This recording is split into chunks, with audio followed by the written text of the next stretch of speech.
Greetings, guys, and welcome back to Natural Horror November. And today I'm hijacking Anatomy of Fear for one last time to talk about the final category of natural horror, and that's the one that, frankly, I've been kind of avoiding. Discovery horror in and of itself is obviously a thing, and it can be natural horror, but convincing anyone, myself included, that there are in fact films that fall into both categories hasn't been an easy task, and I won't pretend that it will be. Discovery horror is a really cool genre in its own right, and it contains many films that are now considered to be the very best that horror has to offer.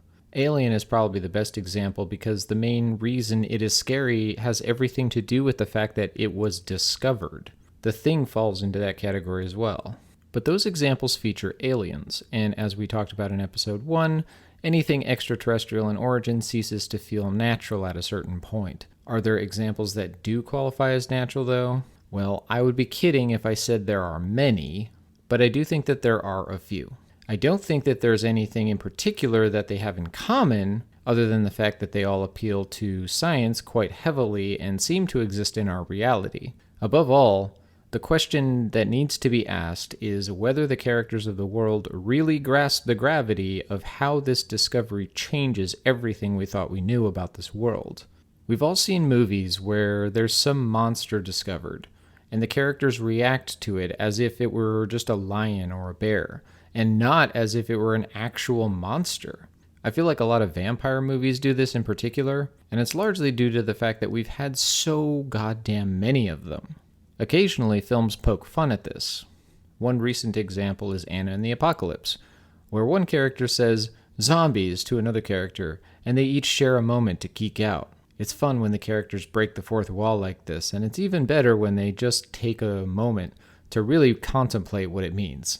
This actually made the original Night of the Living Dead such a great film because they do this at length in the movie. For this episode, I have no real theories or roadmap. What I do have is a genuine love for this kind of story and a desire to explore its implications. Like isolation horror, I think discovery horror could start to show up in our films more and more. As we've seen in recent years, news travels very fast online. If we find something strange in our world, we're gonna know about it. There will be interest, and this interest will inevitably lead to more movies about these types of discoveries. Discovery horror is one of the oldest types of horror that we have. Science fiction adventure stories took characters into faraway places and featured all manner of gigantic creatures. It's not a stretch to see why discoveries were a thing back in the days of Jules Verne, when there really were a lot of places that were yet to be discovered. It was perfectly reasonable to consider that there were strange creatures in strange places. Way back in the 1800s, a series of articles that came to be known as the Great Moon Hoax had people convinced that life was discovered on the moon. This captured people's imagination when famous French silent filmmaker Georges Méliès made Voyage to the Moon, where an astronaut discovers creatures there. The legendary film of the adventure age was certainly King Kong. On its surface, it seems like this is where we might mark the beginning of natural discovery horror. But this film is hardly natural. Even the expedition is not one of science, but one of spectacle. The characters involved are in the film business, not biology.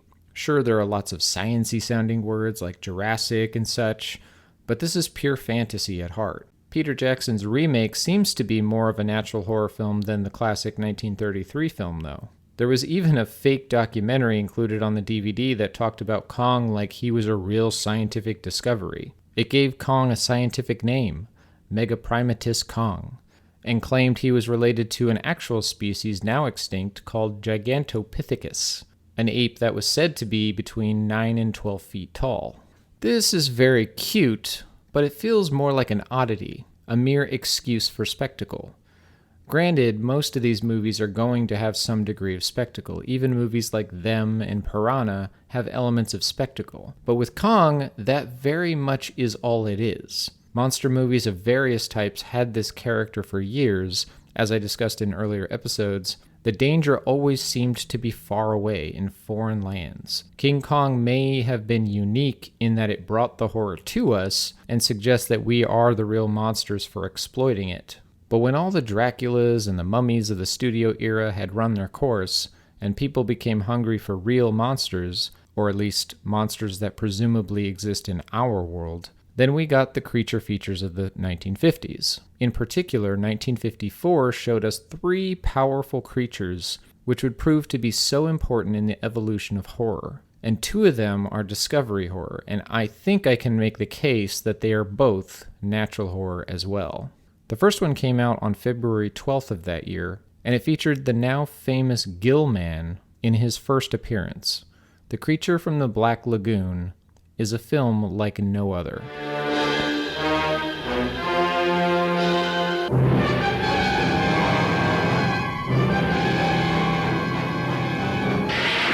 Science couldn't explain it, but there it was, alive in the deep, deep waters of the Amazon. A throwback to a creature that had existed 100 million years ago, immensely strong and destructive.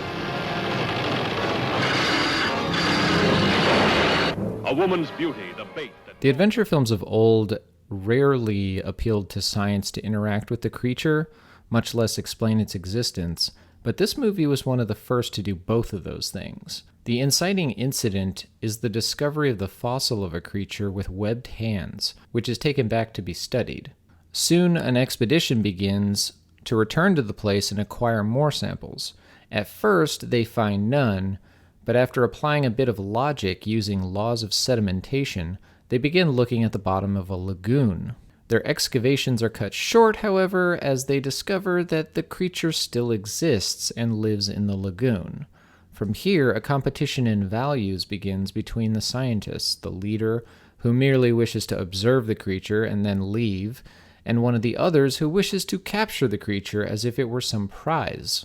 Even though this film feels very much like a monster movie first, the level of detail to science is really what sets it apart. The degree to which we're expected to believe this creature is real runs throughout the film. It speaks to one of the missing links in evolutionary biology, namely the jump from sea to land. Only recently have discoveries been made in this area. It is indeed the lungfish that has the answers, as they discuss in this film. The Australian lungfish in particular is now believed to be our closest ancestor to marine life.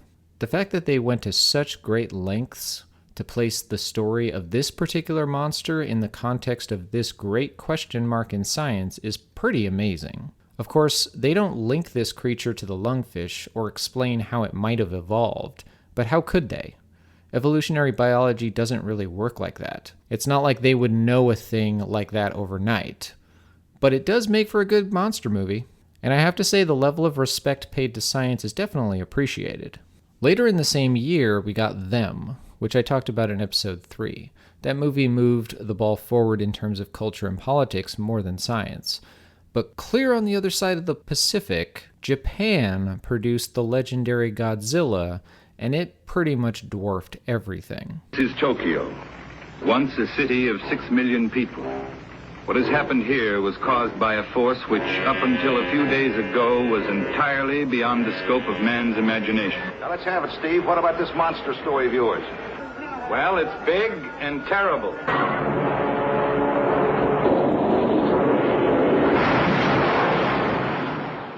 Whereas The Creature from the Black Lagoon presented nature as mysteriously frightening, Godzilla was of a completely different character. Godzilla was one of the best discovery horror films ever made because it eliminates any pretense that discovery itself is always a good thing. Godzilla clearly is not meant to be understood as merely a dinosaur believed to be extinct. Godzilla is a stand-in for nuclear mechanics. In terms of horror, nuclear energy is the single scariest discovery we've probably ever made as a species. And we've discovered some pretty scary things over the years if you think about it. The idea that there are asteroids out there, and they're all on random trajectories that could one day collide with Earth. The idea that disease is spread through germs, which we cannot see and therefore cannot be fought with guns or swords. But no discovery has kept people up at night more than the discovery of atomic energy, and Godzilla is not playing around. Sometimes when we talk about the horror genre as being important because of how it focuses on ourselves along a moral compass, showing us cautionary tales of what could happen if we're not careful, I don't think of nuclear films in general. I think of Godzilla. Godzilla isn't even just about nuclear energy. If this were an American film, we might have used a bomb to kill Godzilla.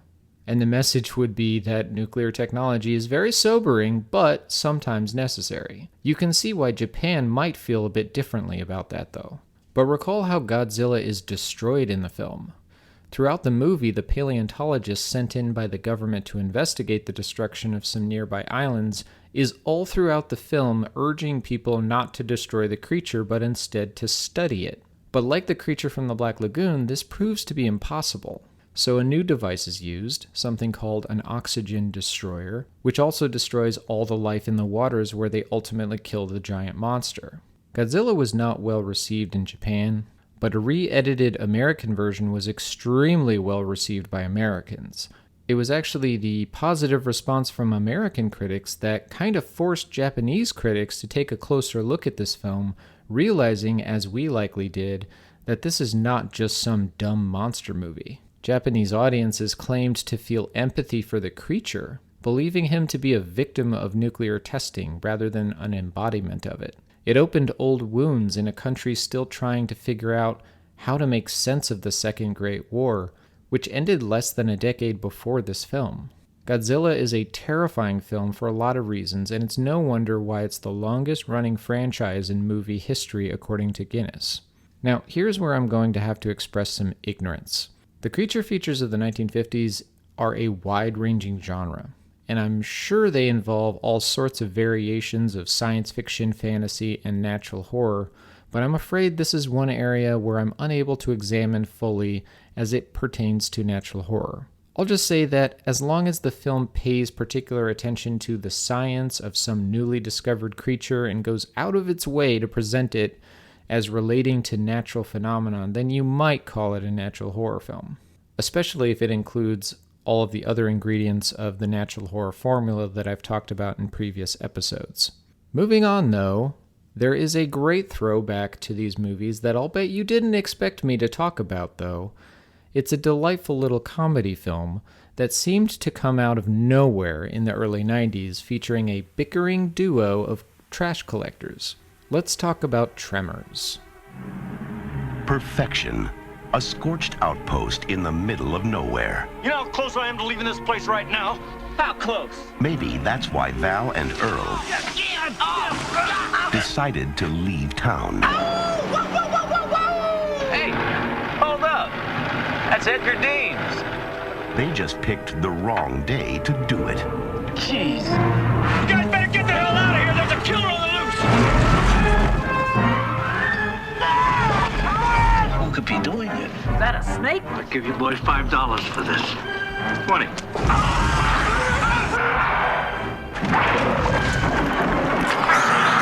That's how they get you. They're under the ground.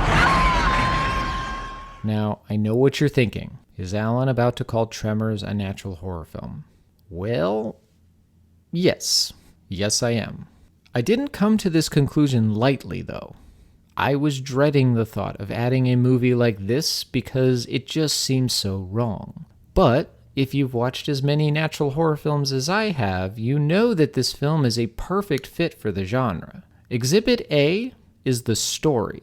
Remember in episode 2, I read that excerpt about what the typical natural horror hero is like? A deeply flawed but likable guy that has to man up, as it were, as soon as he comes up against the charming and beautiful intellectual female with whom he unravels the secrets of the creature and ultimately saves the day.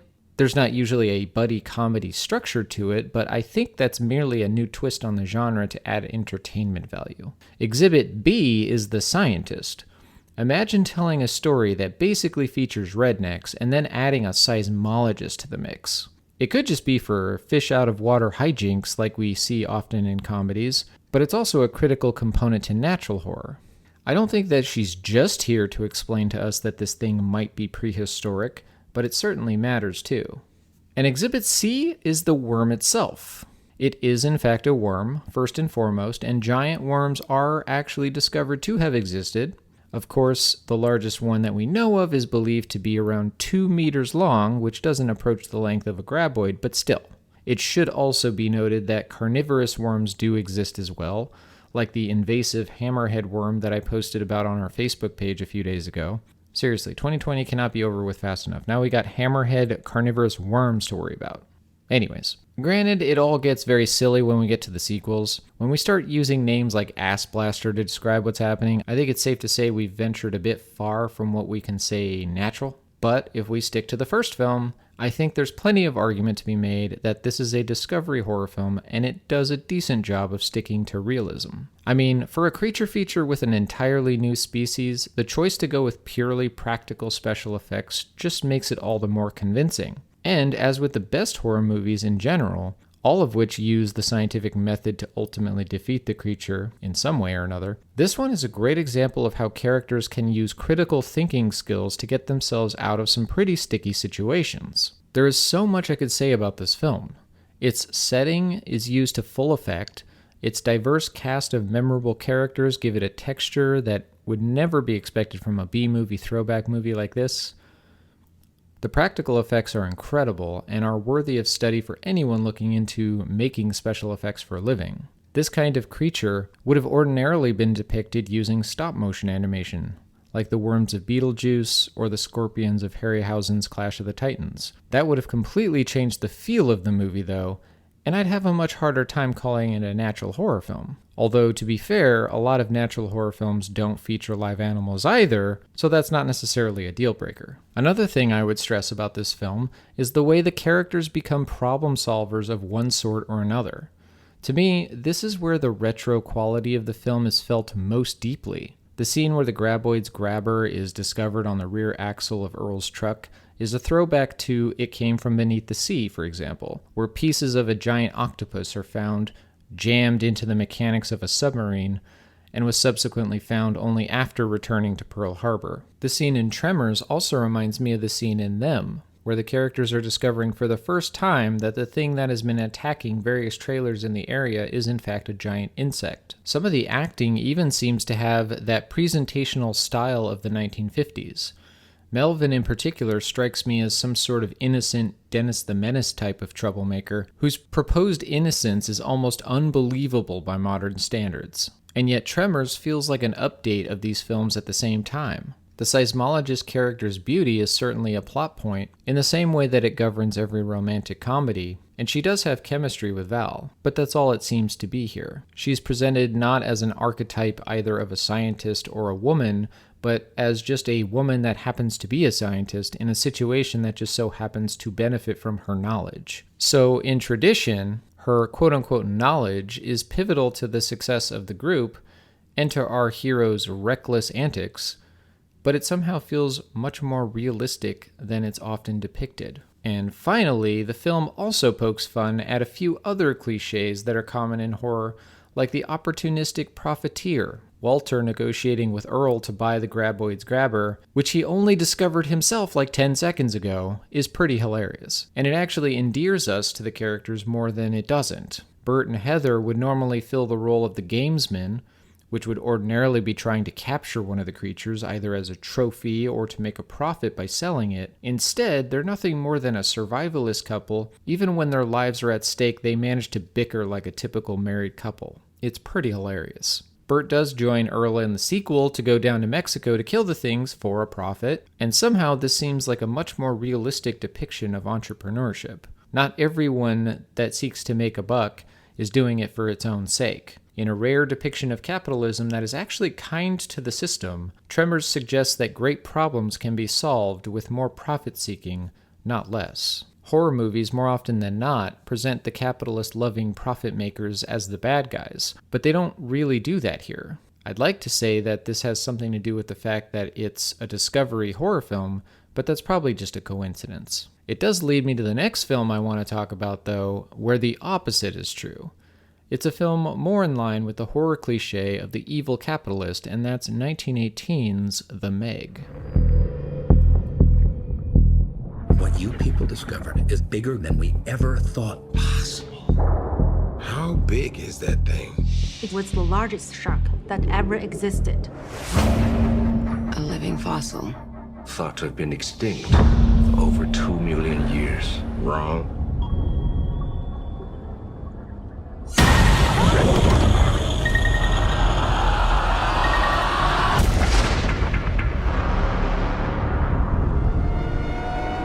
My God. It's a megalodon. There is almost nothing new about this film, but it's also not really trying to be unique. Even the fact that the arc of the main character revolves around cowardice is a bit on the nose with parallels to Jaws, and many other nods are made to other shark movies throughout. But as for the evil capitalist, well, he's in there too. I was actually disappointed because in the scene where the venture capitalist is informing the team that they're going to be letting the authorities deal with the shark and that we're all going to get the hell out of here because no research is worth the price of a human life, his speech seemed like an interesting twist on the character until it is undermined by a subsequent scene where he does in fact attempt to secretly capture the shark for selfish reasons. It was satisfying to see such a character meet his end, but it is sad that they were in a position to do something cooler and chose the cheap gag instead. The Meg also has little scientific basis that I'm tempted to not even include here. The concept of a thermocline does exist, but it doesn't so much create a barrier in water so much as it simply describes a change in properties of the water at varying depths. In fact, others have pointed out that technically what they describe in the film is not a thermocline, but a chemocline, because the barrier is in fact made of a chemical nature. It is nothing more than bad science to assume that it can lead to a premise like this one. It can also be stated with fair certainty that the existence of a megalodon on this planet right now is about as likely as the existence of a Skull Island. We know from the fossil record that megalodons were tropical creatures, living and feeding in warm, shallow waters. So it hardly seems possible that one would exist in the near freezing cold Mariana Trench. It also is not likely that there would be enough food for such a creature to exist down there. Such a creature might have been considered if it could be seen that it was actually a much more evolved version of a megalodon, which can be shown to have lived off of stored calories in the way that bears do when they hibernate, and that such a creature would have adapted completely to the extremely cold conditions. But then, how would this change in warmer climates? Perhaps the Meg would migrate north where it's colder and eat seals for the rest of eternity. Actually, a much more interesting version of the Meg might have done this. It might have echoed the final throes of the Frankenstein's monster, who also fled to the Arctic. Perhaps the Meg might have been a symbol for dangerous technological progress, like that great giant lizard we just talked about. Instead, the Meg was a missed opportunity. Perhaps I'm being a bit harsh. I am judging it on the basis of natural horror, just like we might look at a scientific study and conclude that, while it is science, it is bad science. In similar fashion, we could just say that this is not very good natural horror, though it is technically speaking correct to call it one. Discovery horror is not easy to get right if it is considered natural in any way. Few films have gotten it right, in fact. There does seem to be an interest in presenting this in the context of one setting, though, and that's caves. There is growing interest in studying subterranean ecology to the point that they are working on ways to model subterranean ecosystems in addition to merely studying each cave individually. There is also interest in what are known as entrance-less caves, caves that at the present time are not accessible to the surface at all, but are known to exist. This is where the notion of terrifying creatures discovered to exist might actually be plausible. The films we've gotten so far seem to ignore this fact for the most part, but they are interesting nonetheless. The Descent and The Cave are both films that seem to feature a creature that one can speculate is evolved from the caveman. It's not an unheard of premise, and while it certainly classifies as discovery horror, based on the creature design and the lack of attention to its origins, I think it's safe to simply call these monster movies. But cave movies don't have to just be creature features. They can be so much more. One film that did something truly interesting presents the terror of the creatures in ways that do speak to the horrors of nature, and that's The Silence. Cities across the eastern seaboard are coming under attack. The CDC is warning to stay in your homes and avoid contact with these creatures at all costs. I'm sure this is all gonna be over soon. I promise. Entire regions of the country been wiped off the map. It's like we're back in the Dark Ages. People are surviving. We can't trust anyone now.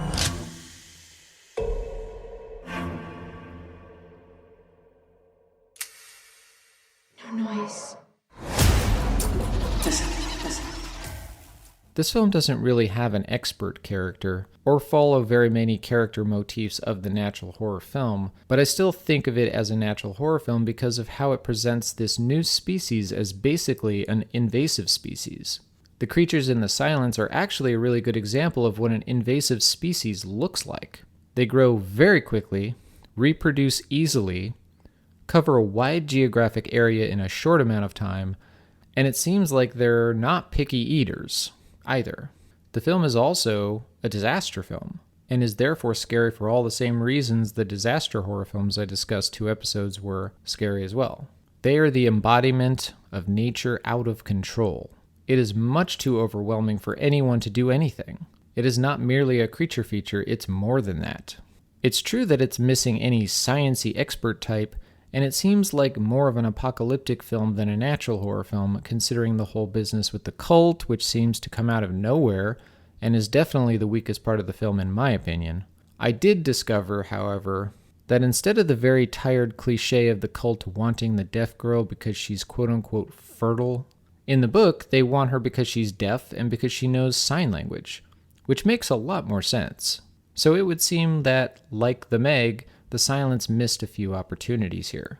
But it does have Kernan Shipka and Stanley Tucci, which are both incredible in everything that they do, and as it so happens, the last and final example of discovery horror that I want to talk about also features Stanley Tucci in one of the most chilling and shocking, and in my opinion best, natural discovery horror series, and it's the one I mentioned back in episode 1 that you probably forgot about, and that's Fortitude.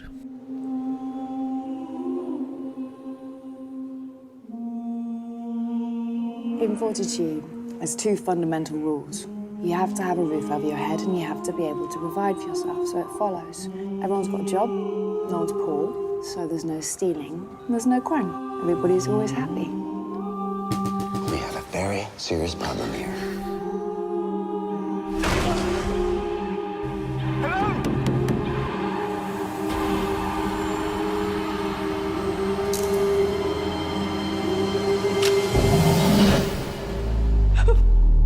Something terrible has happened. Fortitude is a British TV show about the bleak life of an isolated Norwegian research town near the Arctic Circle. The psychological impact of such a harsh setting, along with the grim depiction of the people there, might be enough to warrant a look by horror fans just in its own right.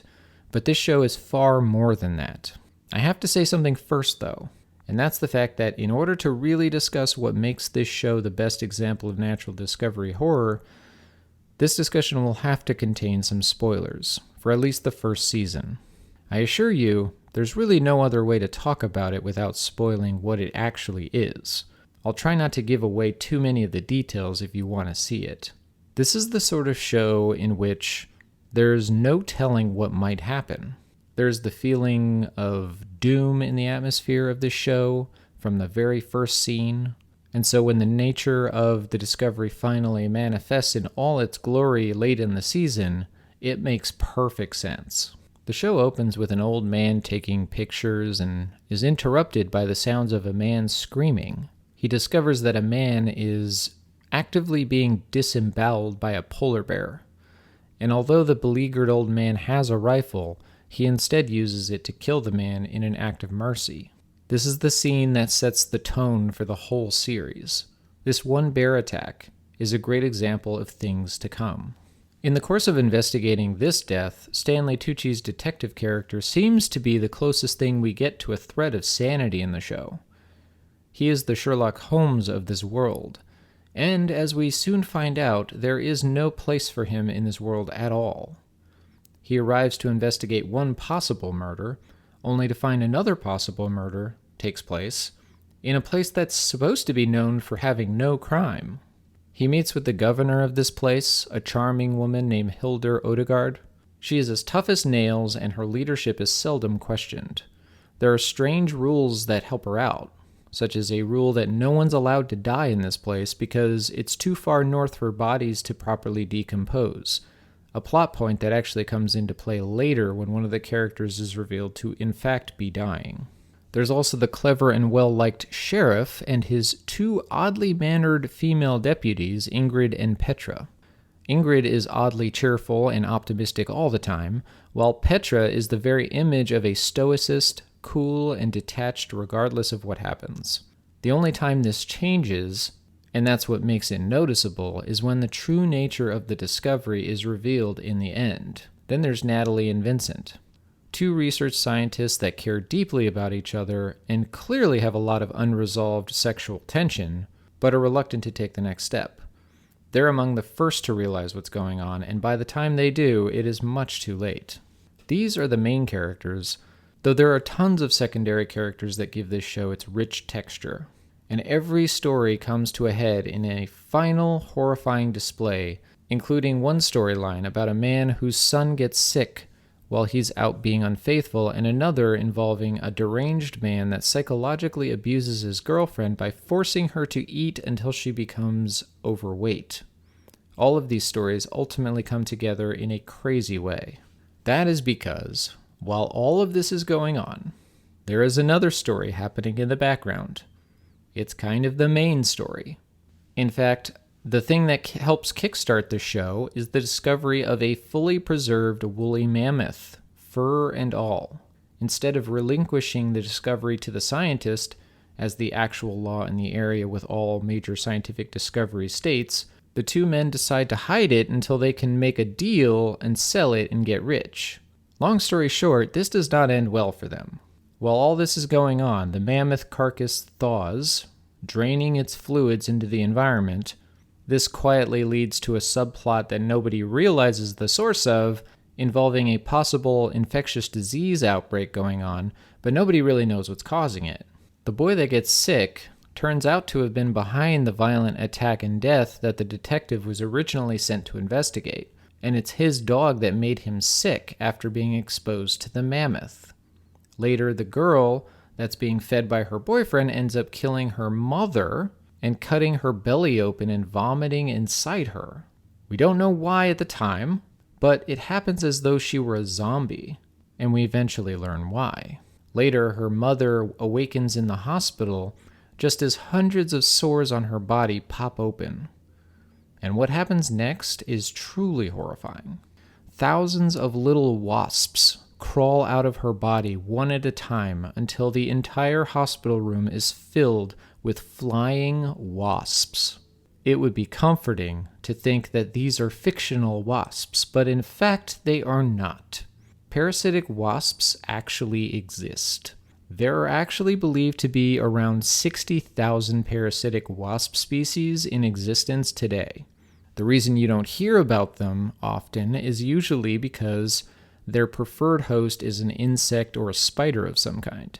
The tarantula hawk is probably the best known, which lays its wasp eggs inside a living tarantula, and the larvae eventually hatch and eat the tarantula alive from the inside until they hatch from the husk of the dying spider. I'm not making this up. Darwin actually mentioned these unholy creatures and even went so far as to use them to explain why he became an atheist, saying, "I cannot persuade myself that a beneficent and omnipotent God would have designedly created parasitic wasps with the express intention of their feeding within the living bodies of caterpillars." There are other parasitic organisms too. There's a parasitic fungus that hijacks ants and turns them into zombies, forcing them to go find a tree to bite onto, until a stalk bursts through its skull while it's alive. Seriously, the only question is why there aren't more horror movies about this kind of thing. The only thing that actually makes the one in Fortitude a discovery is the fact that this particular fictional species can also cause parasitism in something as large as a human, apparently. It's unclear whether or not these are what killed the mammoths, but the thought is just really freaking cool. For a horror series, I mean. Honestly, I cannot think of anything more unsettling in nature than parasites in general. Every time I get diarrhea, I assume quite irrationally that I have a tapeworm or something, and the thought freaks me out. But the thought that something might infect your brain and make you do crazy things, that is just impossible to even contemplate. Fortitude has a lot going on, and this basic horror arc fits perfectly within the bleak world of the show. It's not that the show is totally cynical. There's plenty of heroism throughout, but there's also plenty of weak men and women that, when given the opportunity to stand up, just don't. It does condemn man all throughout, but it also has, I would say, an equal amount of pity for them too. The second season focuses less on the wasps and more on the changes that the contaminants make on a few central characters. The threat of a runaway epidemic remains, and the things it does to change the behaviors of some of the main characters, the madness, I would say, to put it simply, keeps the stakes high. I was actually just made aware that there is a third and final season of 4 episodes, which I have not seen, so I have no idea if the wasps actually come back in that season. But either way, this is definitely one of the most interesting horror TV shows I have ever seen, and it's by far the best example of natural discovery horror that is entirely character-driven. I say check it out on Amazon while you still can.